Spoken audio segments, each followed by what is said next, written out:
Hello guys, welcome back to Deciding How to Decide. Think about somebody that you don't like and with whom you never agree. It can be a classmate, a coworker, an annoying neighbor, or a politician. You usually reject right away any of his ideas or proposals.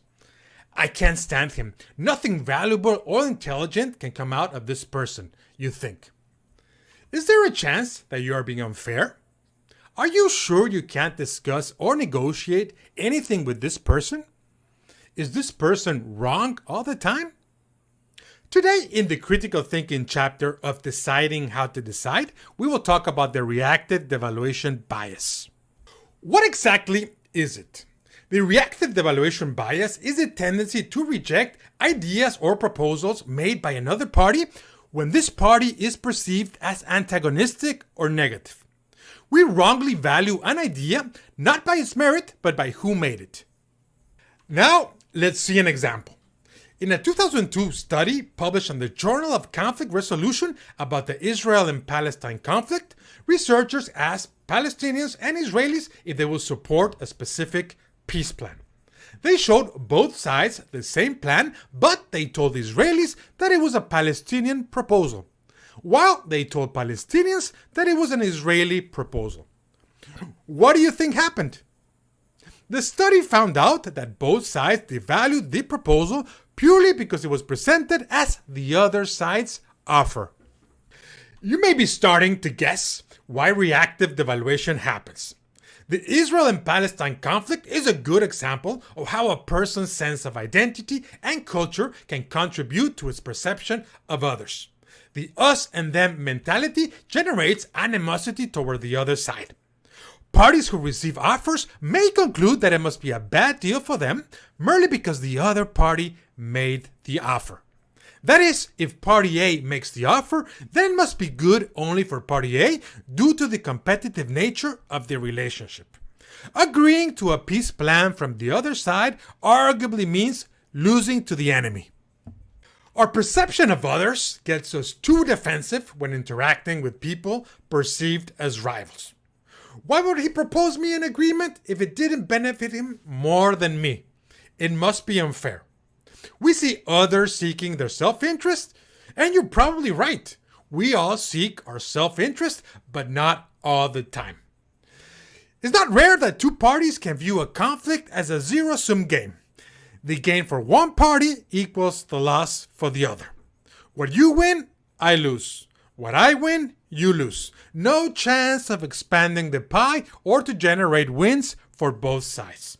Thus, any proposals made by an adversary is typically distrust and dismissed, fueling reactionary thinking. We become too fixated on beating the other party than to find an agreement.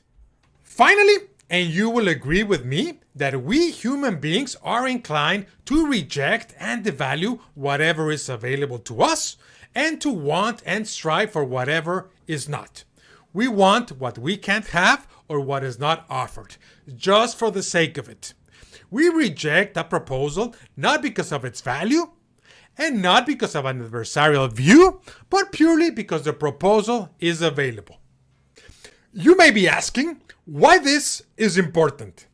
The reactive devaluation bias affects us not only at an individual level, but at a group and institutional level. Let me ask you a question. Do you think that in the current conflict in Ukraine, Russian and Ukrainian officials are affected by this bias? The reactive devaluation bias is important because it obstructs negotiation and conflict resolution. It leads us to devalue and reject offers made in good faith. We miss opportunities. In addition, if agreements are not reached, parties run the risk of an escalation of conflict, which, as we are seeing in the current conflict, can have life and death consequences. And what to do about it? It is difficult to give strong advice to face the reactive devaluation bias. Distrust comes naturally to us. It's a survival mechanism. Distrust keeps us safe most of the time. Therefore, to face the reactive devaluation bias, it is necessary to build bridges of trust between two persons, or at least to neutralize the stronger effects of an adversarial relationship. You might get some light of what to do about reactive devaluation by answering the following questions. Is it logic to believe that the other person or outgroup is always wrong? Do I know what is to be on their shoes? Have I made an effort to understand their position? Can I learn something by listening carefully to what they say? Is my integrity really at risk for accepting what the other side says? Now, a quick note.